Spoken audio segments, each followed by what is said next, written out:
Okay, hello again, everyone. Good evening. My name is Franklin. I'm one of the two co-founders of NordCal SCI, also known as the Northern California Spinal Cord Injury Foundation. Welcome to tonight's presentation on cooking with Arash, healthy and tasty approaches to using fats in cooking. As always, these presentations are made possible thanks to a grant that we received from the Reeve Foundation, so we're grateful to them. A couple of other items. Everyone has been muted as usual so that we could eliminate any background distractions. We will have about 10 minutes or so towards the end of Arash's presentation for a Q&A session. So I invite you to send me any questions that you have through the chat feature on your screen. And finally, as always, we record all these presentations. And so if you need to step out at any time during tonight's presentation, no worries. You will receive an email tomorrow morning with a link to the recording of tonight's presentation. Everything that I wanted to share with you. Without further ado, let me go ahead and introduce Arash. He experienced a C5, C6 incomplete spinal cord injury in 2012 as a result of a fall. He has given numerous talks and shared his recovery story, his story of perseverance, recovery, and challenging limits to audiences large and small, including a TEDx talk.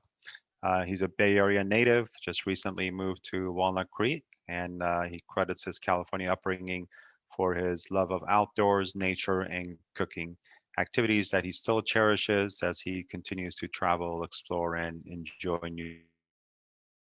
He's married with a daughter and a recently arrived son. On that again. And he also serves as a director on NorCal SCI's board. So very happy to have Arash do tonight's presentation. He's not only a great friend, but just an incredible member of the spinal cord injury community, always willing to give to his fellow spinal cord injured friends and persons. So Arash, welcome and thank you again.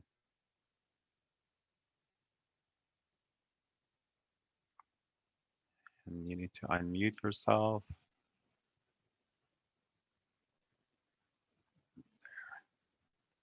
Okay. Here we are. Thanks, Arash. Can you hear me okay? Yes. All right. Well, thank you, as always, Franklin, for the kind introduction. I am very excited, as always, to have this presentation. And yeah, this is a fun topic. We talked about this in the other night, 2 nights ago on Tuesday night with Shelly about fat. And I'm excited to get into it.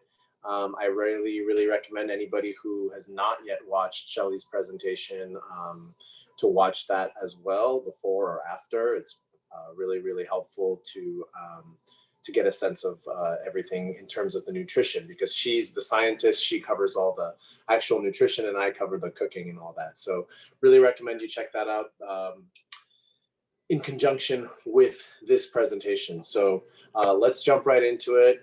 As you know, I have an ambitious agenda as usual, but I want to make it fun as always as well. So let's get into talking about fat. I'm going to talk, first of all, just very simple question, which is, because there is a little bit of controversy these days, which is, does eating fat make you fat? I think Shelly will say as well that the answer is yes.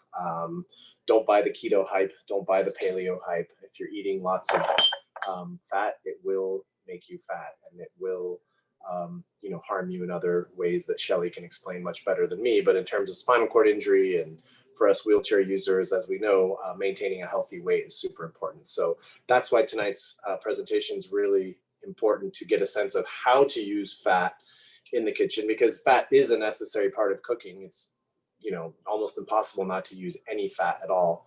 I would argue it's impossible, and it doesn't taste good. But we don't need to use oodles and oodles of fat or make our food unhealthy in order for it to taste good. So I'm a strong believer in that. So tonight, really the focus will be on using fat effectively, moderately, as a healthy part of cooking in the kitchen. So let's talk about, again, if you watch Shelly's presentation, she talked about this a lot. Let's talk about healthy fats. I am not going to do a lot with unhealthy fats. I can go over them real quick as a reminder, but butter, trans fats, so the stuff you see in like highly processed foods. I don't even know where you would buy that if you wanted to.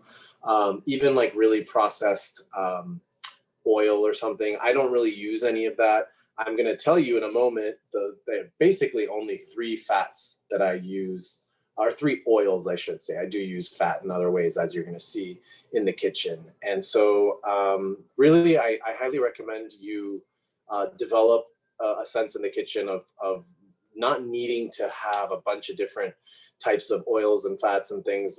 If you can use these 3 oils, that's really all you really need. And I'm a really strong believer in that. And if you don't know my cooking already, I cook from all over the world. I cook just as much Italian food as a Chinese stir fry, as tacos, as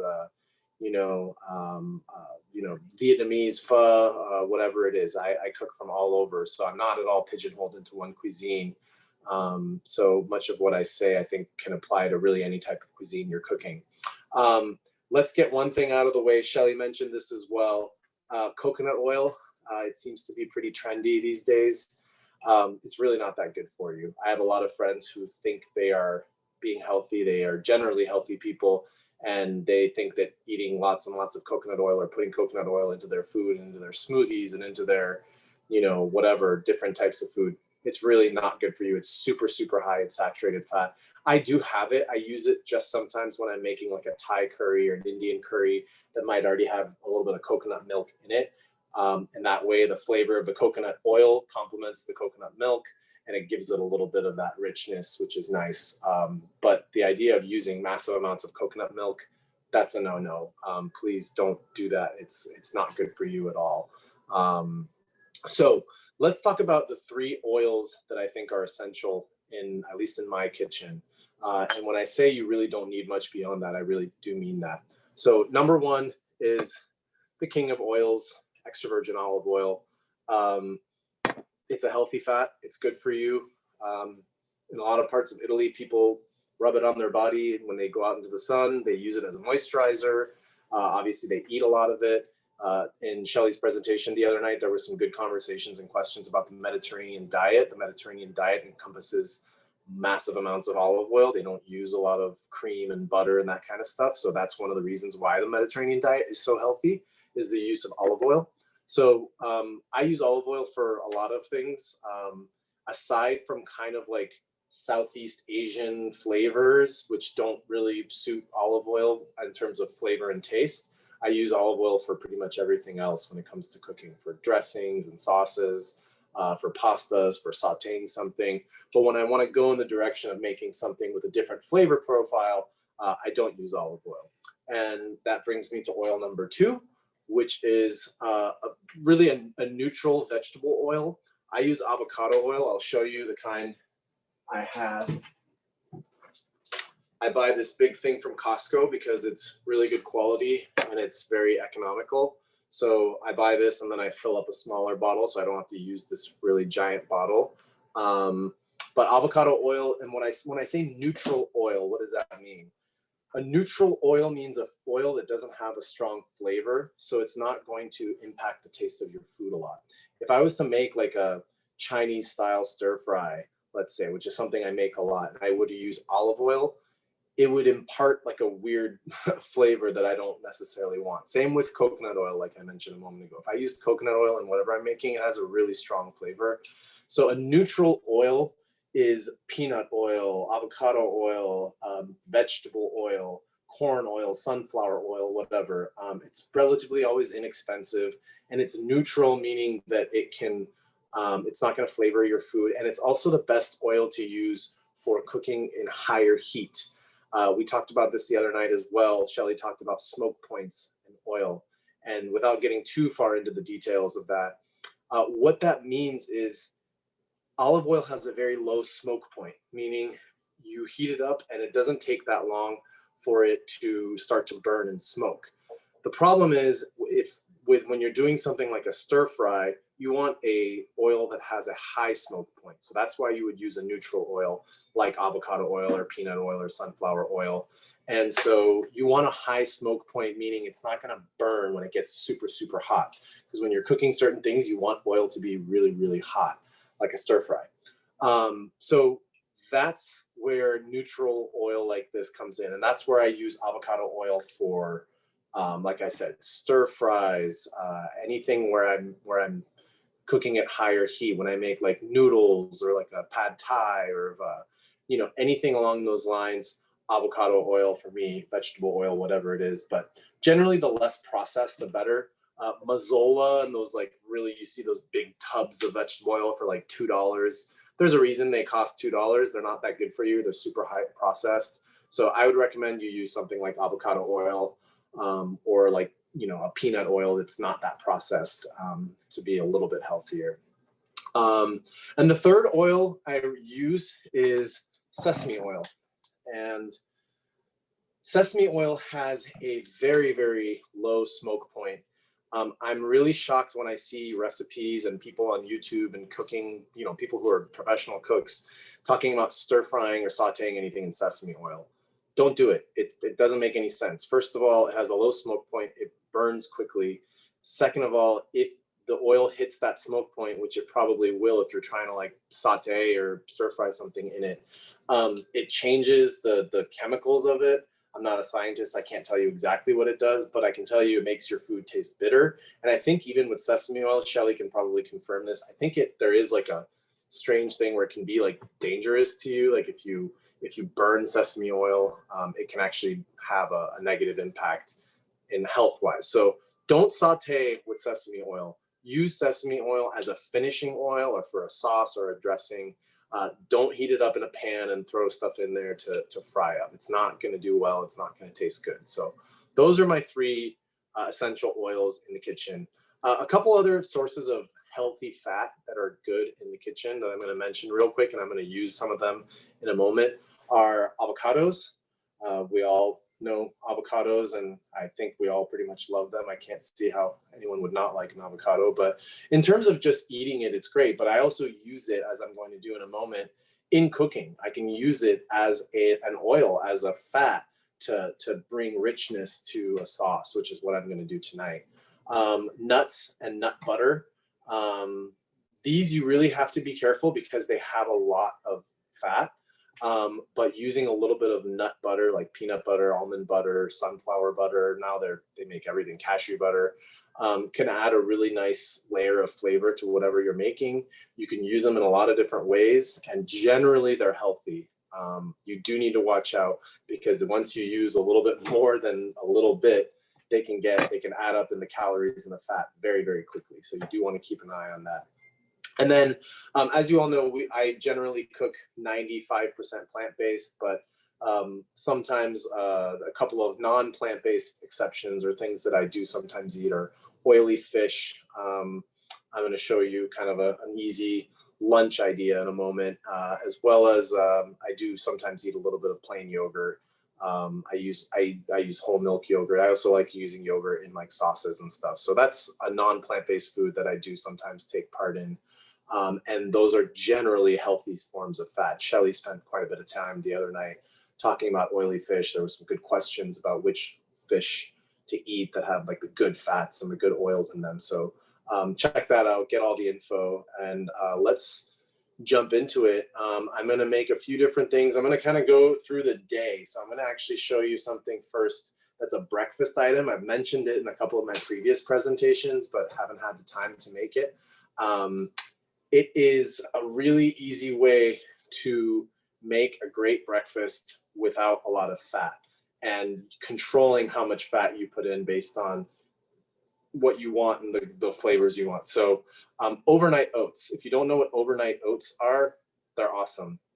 It's a really, really easy way to make breakfast. It takes literally like 3 minutes to put together, and you have a breakfast to go the next morning, or you can even do it like an hour or two before you want to eat it. It really is better if you can let it sit overnight. So if you're cooking at night and you want to get breakfast ready for the morning like I do, you can make this the night before. So I'm going to do that, and then I'm going to move to a couple of like lunch ideas and talk about that, and then finish off with some other ways of integrating healthy fat into your diet. So let me enlist my lovely camera person and switch the camera around. So, you see me? All right. We're going to make overnight oats. And to make overnight oats, you need oats. There's two kinds of oats you can buy. There's steel cut and there's rolled. These are rolled oats. This is what you want. Steel cut oats, they take a little bit more time to cook. So steel cut oats, very inexpensive, very easy to find. I recommend you do buy this organic. Oats are something that if you don't buy organic, they have really high amounts of like a lot of cancer causing stuff. And I really do recommend you buy organic. It's not that much more expensive at all to buy organic oats. So this is going to be the main thing. And most people think you have to like cook these, but you really don't. You just soak them and they cook. So this is how I make my overnight oats. Again, if you want specific recipes, you know, that's not really my thing. You can Google a million different overnight oat recipes, but I'm going to show you again, as I always do, the fundamentals so you can kind of take it where you want to go. So I start with the oats. I start with about a half a cup. I usually put it in a container that I can put straight into the fridge. I put about a half or 3/4 of a cup of oats in there. And then I take some chia seeds. If you don't know what chia seeds are, go back and watch my cooking presentation on protein. These are a nutrition bomb. They're amazing. And what they do is not only are they really good for you, but they serve a purpose in that they thicken whatever you're making. So I'm going to usually use about a tablespoon or two of chia seeds. I just kind of eyeball it. The more you put in, the more it'll thicken whatever liquid you're adding in. So if you want it thinner, add a little bit less. If you want it thicker, add a little bit more. And then a couple other like healthy things. These are goji berries. I also talked about this in a previous presentation. These are awesome. These are like superfoods, really good for you. They're these dried berries. I just toss them in. When you eat them raw, they're a little like kind of dry. But if you soak them in liquid like I'm doing, they plump up and they taste really, really good. So as you can see, I'm using all things that are not perishable either. And then I have a little bit of almond butter.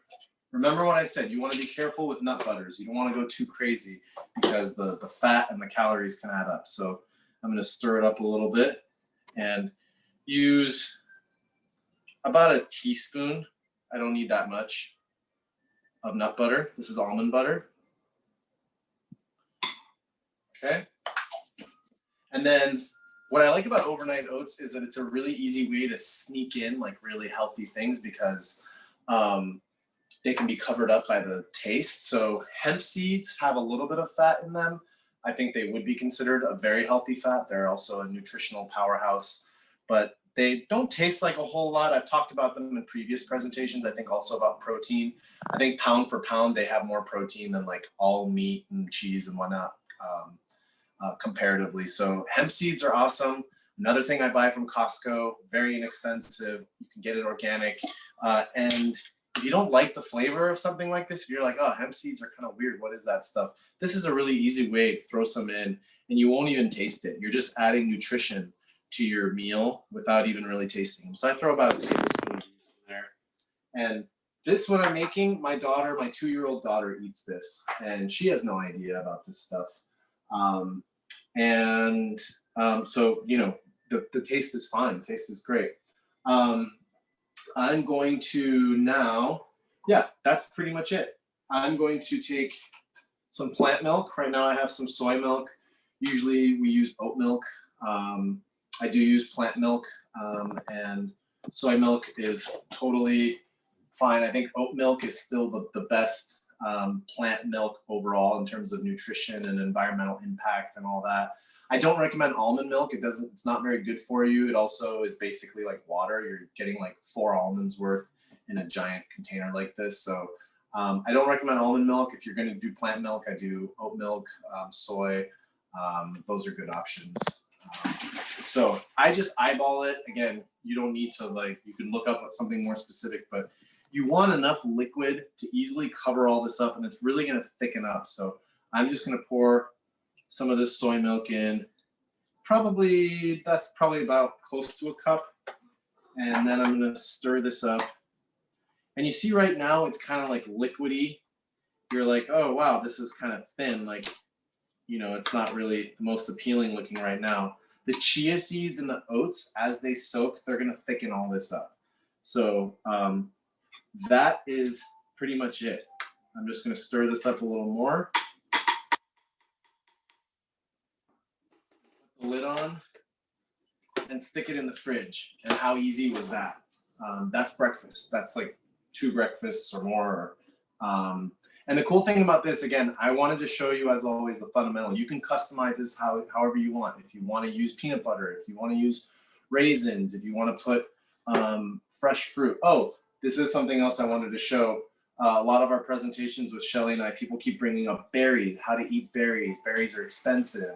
This is a really easy way to get really some healthy berries into your food. So I took some frozen berries. These are just frozen strawberries and frozen blueberries, which are, again, very inexpensive, easy to buy, and you can get organic or non, and it's pretty available and inexpensive. And I just thaw it out. I have this little strainer, and then I'll dump these into here as well, or I'll put them in the morning, or if you have fresh berries. But I wanted to kind of show you that this is a really easy way to integrate berries into your food, because I know that's been a question that's come up a lot, is how do I get berries? How do I eat them? They go bad really quickly. They're super expensive. Frozen berries are your friend. Highly recommend that. So let's move on to the next thing. So that was breakfast. You can eat it any time you want, but that was breakfast. Now I'm going to show you a lunch idea with some healthy fats. This isn't going to involve much cooking, but I just wanted to show you kind of an easy way. So I'm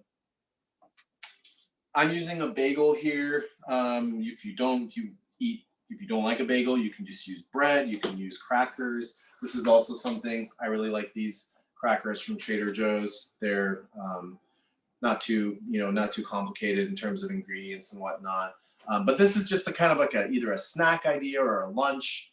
If you want to have like a nice healthy lunch with some good healthy fats, this is something I recommend. So right here, I've got some smoked sardines. These I get from Trader Joe's. They're like less than $2 a can. And they are actually really good quality. They're lightly smoked. They come packed in olive oil, which is great because it's kind of soaking in that flavor of the olive oil. And you don't need a whole lot. I mean, you can just put like a little bit of this, or sometimes I cut it up if you're going to eat it with crackers. But sardines are really good for you. They're like one of the best fishes, whatever you can eat. They have really healthy oils. They're low on the food chain. It's not like eating tuna or some of these other fish, which are, basically getting fished out into extinction.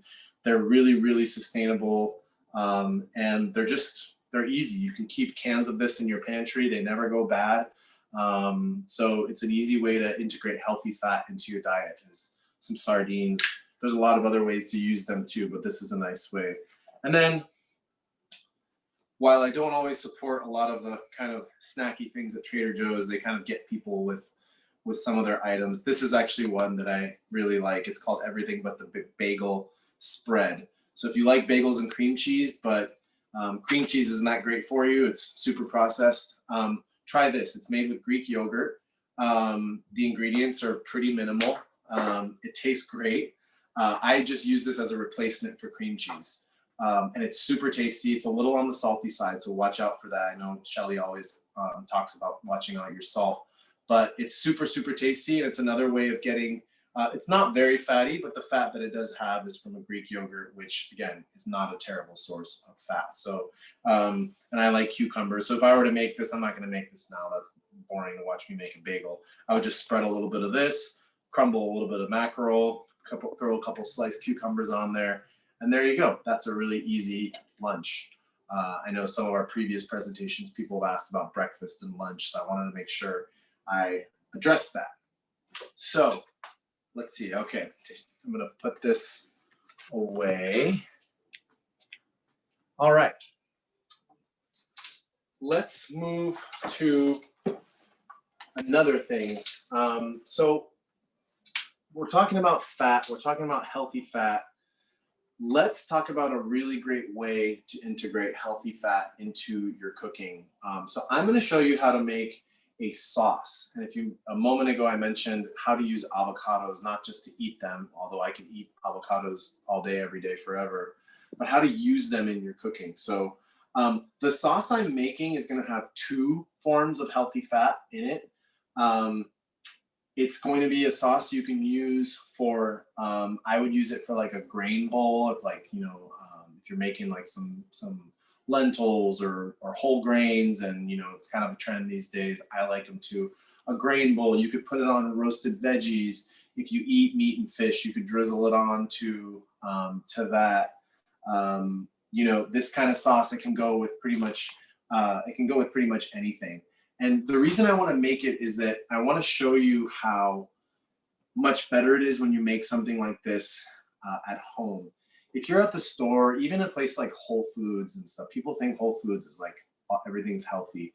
It's not. Like if you see their sauces and some of the stuff they have in their like dressing section, or if you're in their hot food section getting their prepared foods, sauces like the one I'm going to make for you right now are usually packed with like really cheap, very, very processed vegetable oil.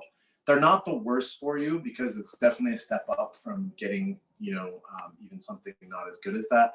But you got to watch out because those things are usually not that great for you. So that's why I want to show you this sauce and how easy it is to make a really tasty sauce at home. And you can, like I said, you can use it in however way you want. You can make this, throw it in the fridge, and then use it for days at a time. So I've got my chopper right here. I've used this previously. It's like a little mini blender. But if you don't have that, obviously, you can just use a blender or food processor. I've got some fresh cilantro here. You can use any herb you want. I love cilantro, but I know some people don't. You can use basil, tarragon, parsley, whatever you want. So I'm throwing some cilantro in here. I have two cloves of garlic I'm gonna throw in. I love garlic. And then I'm going to use the avocado as an ingredient in my sauce. So I'm going to take half an avocado. I might need a little more, but I'm going to start with half for now. And then I've also got second form of healthy-ish fat, but better than other things, is tahini. We talked about this in a previous session too. Tahini is just made from sesame seeds. It's used a lot in Middle Eastern cooking. Super good for you. Also, like kind of trendy these days. You'll see it on a lot of recipes and dishes these days. It's really unique. It's very nutty. It's got an awesome flavor. The Japanese cuisine uses it a lot in its own way. I forget the name for it in Japanese cuisine, but they use their own form of sesame paste quite a bit. So if you've eaten ramen, you've probably had their version of like tahini sesame seed as well. So it's a really awesome ingredient. You do need to watch out because a little goes a long way. Like a spoonful of this has like, or a little more than a spoonful, but has like 200 calories. And so be careful of that. Be mindful of that. So I'm going to take a little bit of tahini as well. And I'm going to stir it up because it can get kind of thick. And I'm going to use like just a couple of these small, this is about a teaspoon in each of these of tahini. Okay, and tahini's really rich and creamy. If you watched one of my previous sessions where I made hummus, I talked a lot about it too. So to counterbalance that or to offset that creaminess and that richness, I want acid. So I'm using fresh lemons. In my neighborhood, there's like every other house has like a lemon tree. It's wintertime right now. Lemon trees are like exploding. So if you live somewhere, especially if you live in California, you might be able to find lemons for free right now. I mean, they are all over my neighborhood. Trees are exploding. So grab yourself some fresh lemons. If you can't, you can use lemon juice too. But the reason I'm squeezing them into this bowl is it's just easier for me with my hands to not have to do it way up here. So I'm going to squeeze 1/2. This thing is a really great tool, lemon squeezer. I'm going to do a little more. It might seem like a lot of lemon juice, but it's going to go, it's going to really get counteracted by the creaminess of the tahini and the cilantro and the avocado too. Remember, I have that in there. So I really am okay with having quite a bit of acid in there. So I'm going to start with those three halves, so 1.5 lemons. I'm going to throw that right in there. And I might need more. I'm not totally sure, but start with that for now. And then just to make sure it's seasoned, just a little pinch of salt, a little bit of black pepper. And guys, you can do anything you want at this point. You can add any other condiments or flavors or spices. I'm keeping it really simple, again, just to give you the groundwork. But don't be afraid to experiment with what you might like yourself. So I'm going to throw this on. I'll maybe have you back up a couple feet because it's kind of loud. And chop this up. Bear with me.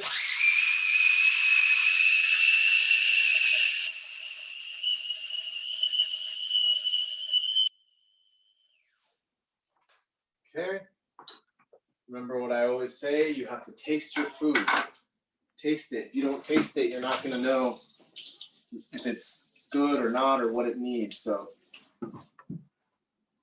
I'm going to just dip my spoon in here. So you see now it's kind of thick. So for me, it's actually a little thicker than I want, but I'm going to taste it. Tastes pretty good. So now, very easy trick for how to thin this out a little bit. I could add a little bit more lemon juice, but it's got quite a bit of acidity. So I'm just going to use a little bit of water. That's it. Just a little bit of plain old water and thin this out because right now it's a little too thick for my liking. So bear with me again.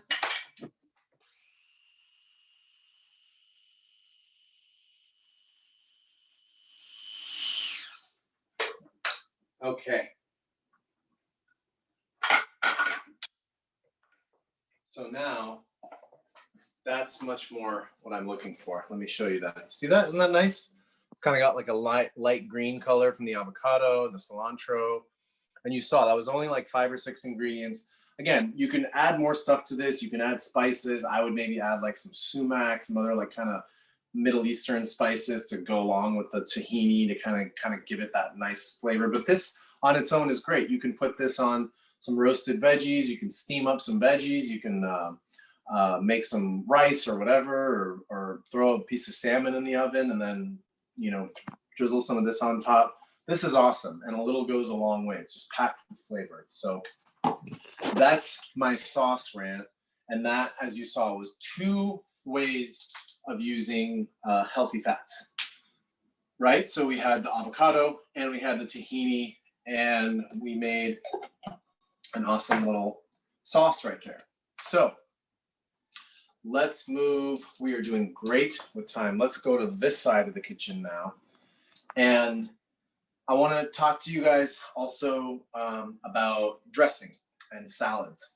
So one of the easiest ways I think people can make their cooking healthier is don't buy bottled dressings. Just don't. Bottled dressings are usually, they use a lot of ingredients, preservatives, whatnot. I know they can taste great. Honestly, like sometimes I think they taste good too. But I never buy them because you don't need to. And I'm going to show you a very simple way to make a salad dressing to replace any kind of like bottled dressing you might be making or using. And, you know, bottled dressings they're also not very economical. They're costly. Even the healthier kinds like the Newman's Own or these brands that seem like they're healthier, they're not that good for you. So take bottled dressings out of the picture. You saw how easy it was for me to make a sauce. That's not a dressing, although that could be a salad dressing too on its own.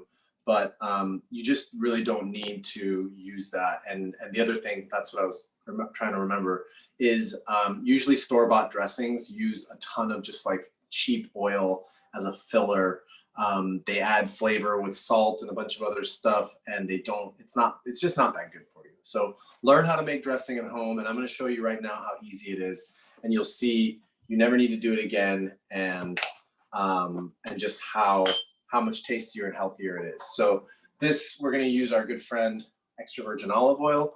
I've talked about this before. I buy extra virgin olive oil at Costco. They've done like rankings and studies, and Costco's extra virgin olive oil actually ranks super, super high in terms of flavor. It's also really, really inexpensive if you get it there. That's what I use for my olive oil. So I'm going to show you the simplest salad dressing in the world, which is pretty much the salad dressings I make every night.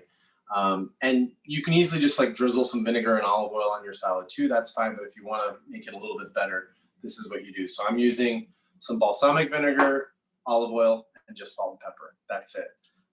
Trust me, this can be an awesome dressing, or if you want to add things to it, you can. But to keep it simple, we're going to just stick with this. Now, I want to mention one quick thing. I'm so surprised.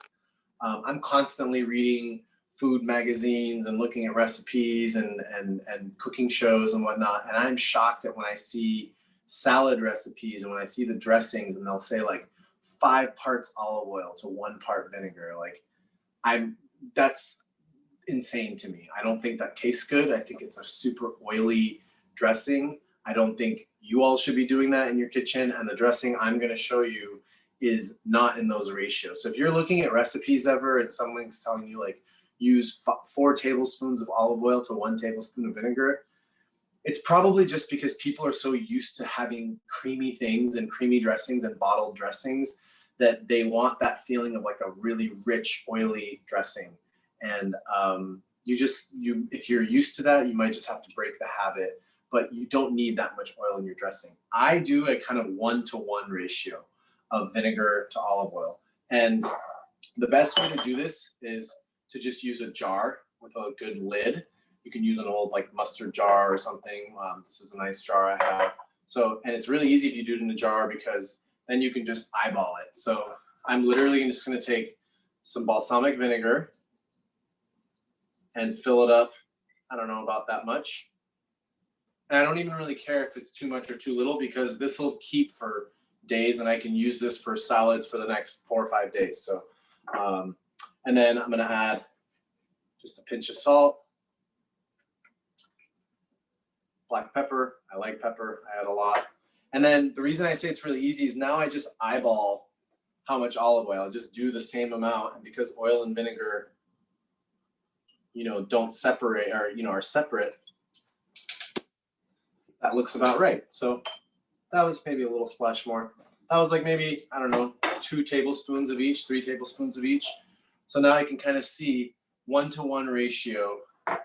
And the best way, if you wanted to, like you can add like garlic powder, you could add like dried herbs. If there's things in your pantry that you're like trying to use up, this is a good way to do it. Experiment, have fun with it. Like think of the flavors you like and add them to this. But this is just a standard vinaigrette. And I can promise you, if you go to like a fancy restaurant and they're making a vinaigrette, a basic like balsamic vinaigrette, they're doing just some version of this. It's not much more complicated than this. So I'm going to make sure my lid is on tight.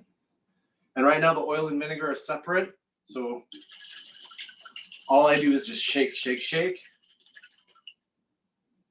And now the dressing has, in cooking terms, fancy word, emulsified. Once it sits, it's going to separate again. So I recommend if you make dressing, make a bunch of this. Make 2 or 3 times amount. If you like to eat salads a lot, I'll make usually half a jar of this dressing and have it ready to go. And then just keep it. And right before you're going to pour it on your dressing, or pour it on your salad, just give it a shake so it mixes up again. And that's it. So that's your homemade salad dressing. I cannot emphasize enough how easy it is. You can make this. I did it with balsamic vinegar. You can make it with apple cider vinegar, with rice vinegar, champagne, red wine, whatever vinegar you want. You can make it with lemon juice. But this is, I feel like a lot of people have balsamic vinaigrette in some version, and now you saw how easy it is. So please, guys, I really, really encourage you, keep your healthy fat intake by by taking in, making dressing at home, avoid the store-bought stuff, do this, and it will really, really help you integrate healthy fats without having a bunch of other stuff in there. So, oh, one last note about salads that I wanted to mention is another way of integrating some healthy fats. These are some toasted sesame seeds, or excuse me, not sesame. These are toasted sunflower seeds. So these are just something I got at the store. They're roasted, and again, you have to be careful with nuts. Shelly will always tell you to. But if you want a nice way to integrate some healthy fats, these are some pistachios. These are raw. I don't think they're toasted. But you know, if you want to find another healthy way to integrate fat into your diet, sprinkle a little bit, not too much, just like a little bit, you know, like a spoonful onto your salad after you've dressed it, and boom, you've got like all these healthy fats into your food. You've got the olive oil, you got these nut fats, and you don't have all the other bad stuff. So these are just something I wanted to quickly share with you to show how easy it is to integrate healthy fat into your diet. And you can just buy these. I put them into jars, but you just buy them in a bag and they're ready to go. Cool. Last thing before I do a little Q&A is I'm going to show you just a really simple way to, in terms of integrating healthy fat into our diet. One way to do that is to minimize or limit the amount of unhealthy fat. If you are new to cooking, or even if you're experienced with cooking, you might see, if you're like ever sauteing vegetables or stir frying or doing anything like that, you might need, like, recipes will call for like a bunch of oil in the pan to, like, you know, cook your vegetables, your broccoli, your, you know, whatever, if you're using meat or tofu or whatever. But what I want to show you is a really easy way to limit the amount of oil you use and still make an awesome tasting dish. So what I've got here is some broccoli. I'm using broccoli just because it's in season right now. It's a nice, I mean, it's broccoli. It's easy to find. You can use frozen, fresh, whatever. But this technique goes for cauliflower, green beans, Brussels sprouts, broccoli, any of these vegetables that, like, if I were to just throw the broccoli into oil, then the outside would get crispy and cooked and the inside would be kind of raw, and that's not that good. So I'm going to do a really easy technique that I call like a quick steam, like a lazy steam, which is I just put a little bit of water, about an inch of water, into my pan, and I don't need a fancy steamer or anything. I've got my broccoli right here. I'm just going to put my broccoli right into this boiling water. I forgot my lid.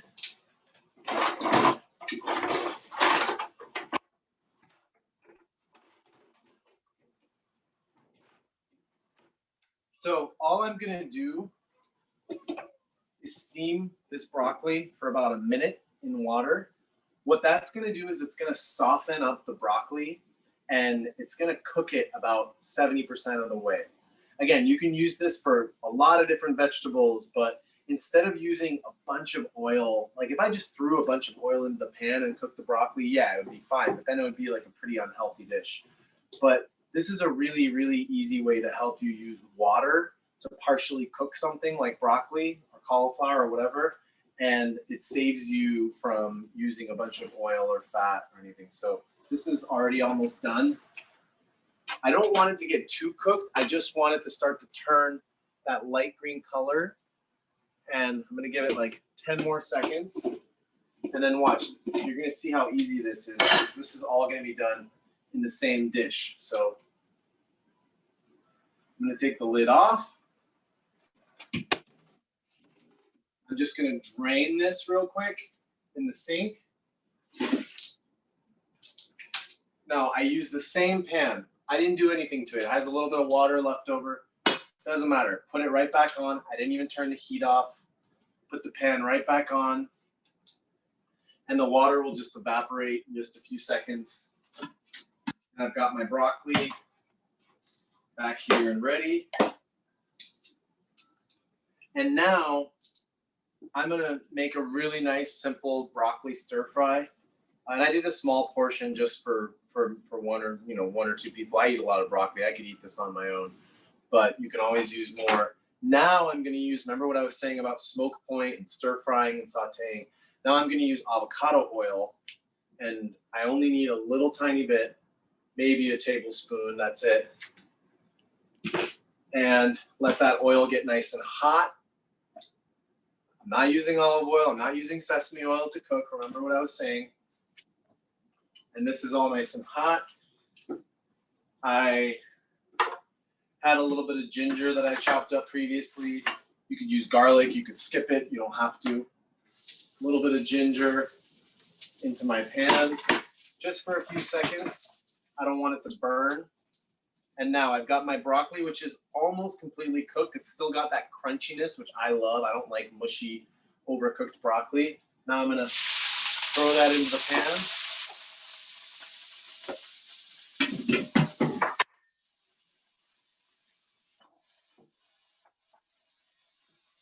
Now the oil is my friend. Now the oil is doing something that water can't. It's giving it that char. It's cooking that broccoli in that way that if I were to just steam it, which is totally fine too, it wouldn't be. But now I've got this nice broccoli, and I'm sorry about the background noise, but my pan is hot. And this is just a super, super easy way to integrate healthy food like a vegetable, if it's Brussels sprouts or whatever, into your food without needing to do a lot or without making it too complicated. And there's nothing wrong with just steamed or cooked broccoli, but this is that much better. Okay, that's pretty much done. Now, remember what I said about sesame oil? It's a finishing oil. I'm going to add just a little drizzle. This also has a very strong flavor. I don't want a lot. So just a little drizzle. That's it, of sesame oil. I didn't season this or add salt, so I'm going to add just a little bit of soy sauce to this. That's it. Not much at all.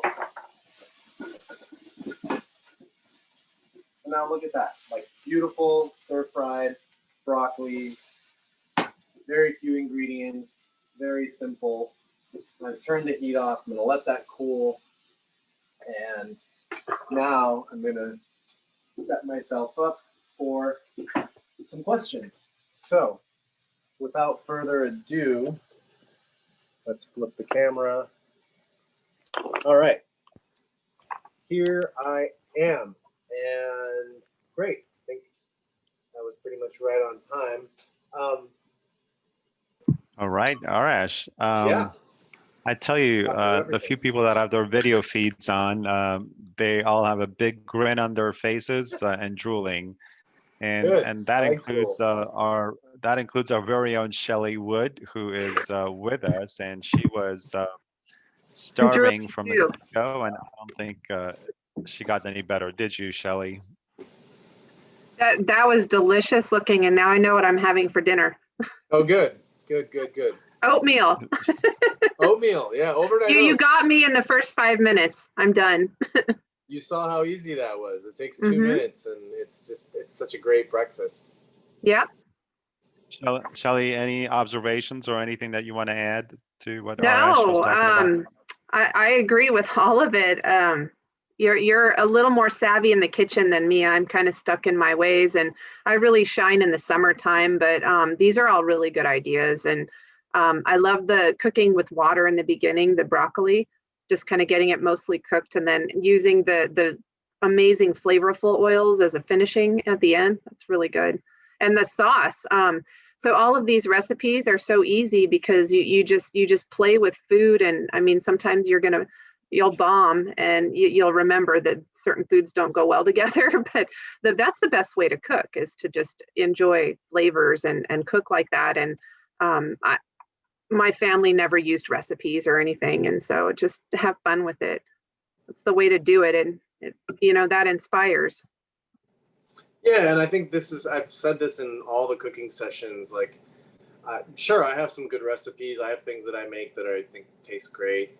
But there's so much information out there in the recipes, and just giving you like a list of this amount of this and this amount of that, I don't think is as helpful. So hopefully the way I'm doing it is helpful for people to understand kind of the principles. And that's what I always try to encourage is that's why when I'm making that sauce, I'm saying, hey, you've got some creaminess from the avocado and some nuttiness from the tahini. That's like really rich.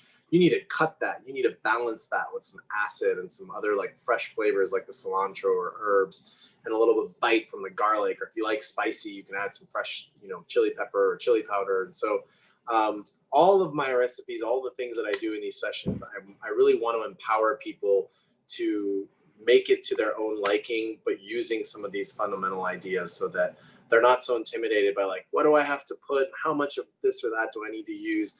It's really just more about the ideas, which is trying to do these things in a way that, as always, tastes great, but is also healthy. And for us spinal cord injury people, it's that much more important to eat healthy fats and minimize or eliminate all the unhealthy fats. So hopefully that's something we're able to do.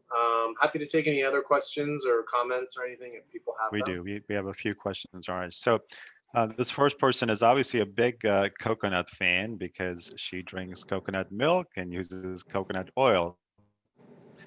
So she needs some convincing to drop those. What are your thoughts, both you and Shelly?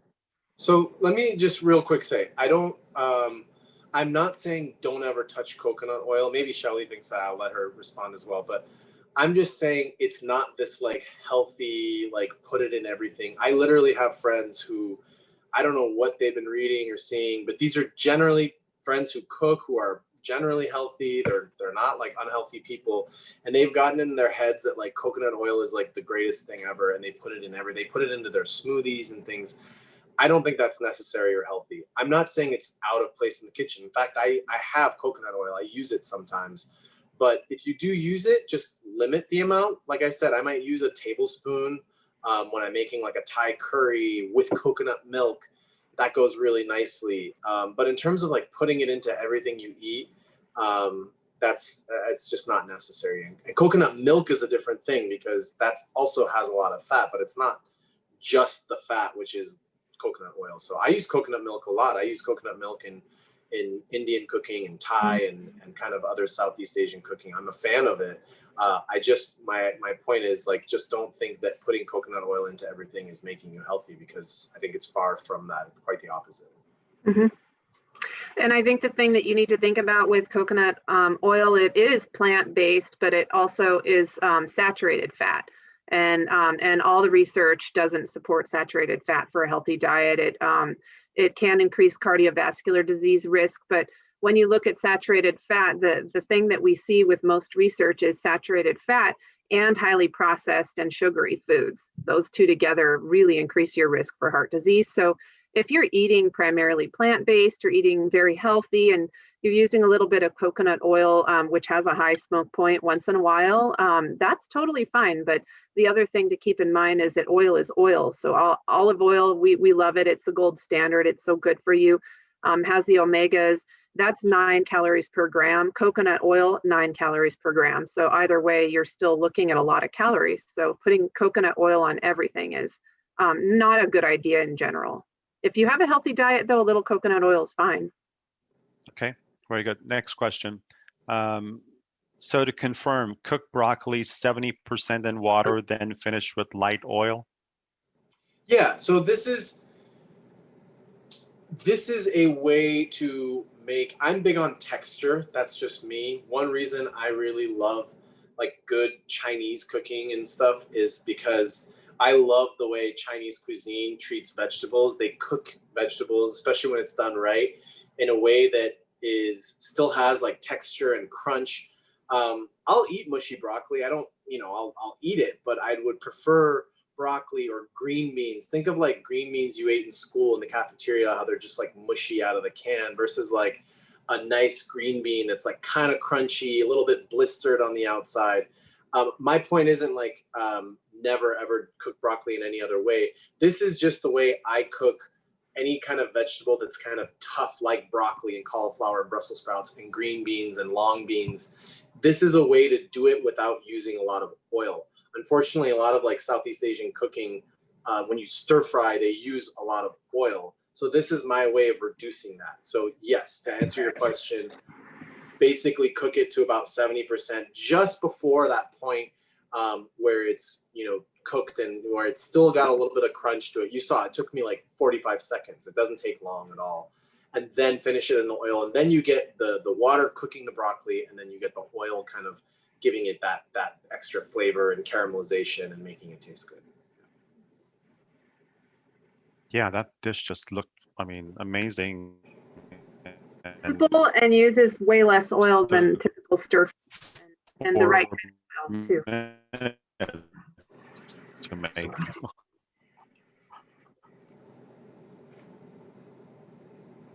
We may have versus avocado oil. There you are, Franklin. And how many days will the oats? Okay, sorry. Franklin's cutting out. Everyone, I lost. Yeah, I can see the question. I can pick it up. What about grapeseed oil versus avocado oil? Grapeseed oil has a pretty decent smoke point, high smoke point. Same with avocado oil, right? And then maybe you can address, Arash, how many days the oats stay good in the fridge. Yeah, I think overnight oats, I think about 3 is kind of, you can probably push it a little bit more, but 3 days is usually fine. Like I'll make a batch like that and my daughter will eat it for a couple days, or my wife, or, you know, I don't eat a lot of breakfast. So, but yeah, 3 days, you can probably push it a little bit more, but it's perfectly fine. Again, there's no dairy in it. There's nothing like going bad in the way that like, you know, cream or milk or something would. It's more just like it starts to just kind of like, you know, lose some of its appeal once that like almond butter has been like soaking in there for like 3 days. So I'd say make the amount that you could eat in about 2 to 3 breakfasts, and then make another batch. Easy. And have fun with it. Play around, like do whatever you want. And when I didn't mention this earlier with overnight oats, when you take it out in the morning to eat it, you can eat it hot. You can heat it up a little bit in the microwave if you want it warm. That's totally fine. You can also top it with whatever you want. You can add some fresh bananas, or like I said, berries or fruit or any other fruit or topping you have. If you want a little bit of sweetness, I didn't add any now. I do sometimes add a little bit of honey just to kind of make it taste a little bit better, because what you saw was, you know, had no sweetness at all. I'll either add like a little bit of jam or a little bit of honey just to make it taste better. But yeah, overnight oats are awesome. Like take it in any direction you want. There's a million recipes out there. I sometimes add shredded coconut. I add raisins. I add fresh berries in the morning. I add some cut up bananas or kiwis. I mean, anything you want. But that's the basics right there. You can just take it in whatever direction you want. Yeah, and I eat mine cold in the summertime when it's hot, and then in the wintertime, I'll warm it up in the microwave, put a little splash of whatever plant milk you used in there, just to kind of, otherwise it'll kind of dry up a little. And my brother lives in Maine, so I'll put a drizzle of fresh maple syrup over mine. Ooh, maple syrup's so really, good. really nice. Yeah, maple syrups. I forgot. He taps his own maple trees, but maple syrup is a nice addition to overnight oats. And I didn't mention this, but if you make what I make and you open it in the morning and it's super thick and you're like, oh my God, I added too much chia seeds or my proportions were all off, don't worry, it's not ruined. Add some more plant milk to it and it'll be fine. Or the other way around, if it's too thin, if you added way too much plant milk, you can always just add a little bit more chia seed, let it sit for like 5-10 minutes, and the chia seed will do its thing and it'll thicken it right up. So it's super, super user friendly. It's kind of hard to mess it up. Yeah, I've even added more rolled oats and let it sit for 10 minutes. It thickens. So easy, well. No brainer. Easy. Don't even worry. No recipe needed. That's it. Rolled oats. That's the important thing. Rolled. And get organic. Oats, non-organic oats are not your friend, and organic oats are not expensive at all. So no. Any other questions? I saw someone said something about sunflower oil or. Yeah. Okay. So I don't know if we lost Franklin. We might have. He was safflower oil for cooking. Safflower oil is high. It's like a 500 something oil, so that's good for cooking. What do you think, Arash? Yeah, it goes into that category of neutral oil. In my case, I was using avocado oil. So just think of it in that category. It doesn't have a lot of flavor, so don't use it in a dressing. Use it in stir frying or sauteing as a cooking oil. Okay, and then the other part of this question from Julie is she bought some avocado oil plant-based butter, and it has a lot of other ingredients and wants to know if it's good or bad. It's a step up from butter, right? Small amount. What do you think? I've never used plant-based butter. I just use the stuff I showed you. And in some occasions, if again, I'm not militant. If I really want like a little bit of butter in something, I don't even hardly ever even think there's a reason to. Sometimes maybe on a piece of toast, like I'll just use a little bit of butter. It's not the end of the world. It's not going to kill me. I don't use plant-based butter. I don't know really much about it. I prefer olive oil on any kind of bread, toasted, a little bit of garlic and olive oil. I'll do that any day over butter. So sorry, I don't have a lot of feedback on plant-based butter. Just remember it has a lot of ingredients. Yeah, if it has a lot of ingredients, that's kind of an indicator there. But also just, if you want to put something on your bread, just be mindful if it's an oil that the more you put, the more calories you have. So yeah, go light on it. Put a little avocado on. That's one of my favorite things too. Yummy. Avocado on bread. So. We got you back, Franklin? I don't know. Can you hear me? Yeah. Yes. All right, good. So someone has labeled you. You are our Jacques Pepin. So there you have it. I agree. That's a lovely comp. I would only hope to be as impactful and great as Jacques Pepin. He was one of the first cooking shows I watched as a kid. That's how I got into cooking, was watching PBS cooking shows as a 9-year-old and not knowing anything about what was going on, and then yet I couldn't look away. And Jacques Pepin was one of the 4 shows I watched every Saturday. And Yan Can Cook. Yan Can Cook. That was one of the others. Yep, Martin Yan. He's awesome. That's how I learned how to chop up garlic and ginger and make some good stuff. So yeah, Jacques Pepin. I don't think I'm at that level yet, but I appreciate the compliment. I'll take that. We'll work on it. Yeah. Very good. Thank you, Arash. That's all the questions that we have. Again, everyone, we'll have the recording of this thing tomorrow morning, and we'll also pair it with Shelley's presentation from Tuesday night, because both presentations involve the use of fat and a healthy sort of diet. So thank you all for joining us, and have a good evening and be safe out there. It's pouring cats and dogs, and look forward to seeing you all next month when Shelley and Arash join forces together in one night, and more to come on that presentation. So thank you again, Arash, and congratulations again with the new baby, and wish you all the best. Have a good night, everyone. Hey, my 3-week-old didn't cry this whole time. Yay! So, yes. And kudos to the camera person. That's as always. Yes. Thank you, guys. She's always amazing. Thank you, everyone. Okay, everyone. Thanks for your have a good night. Bye-bye.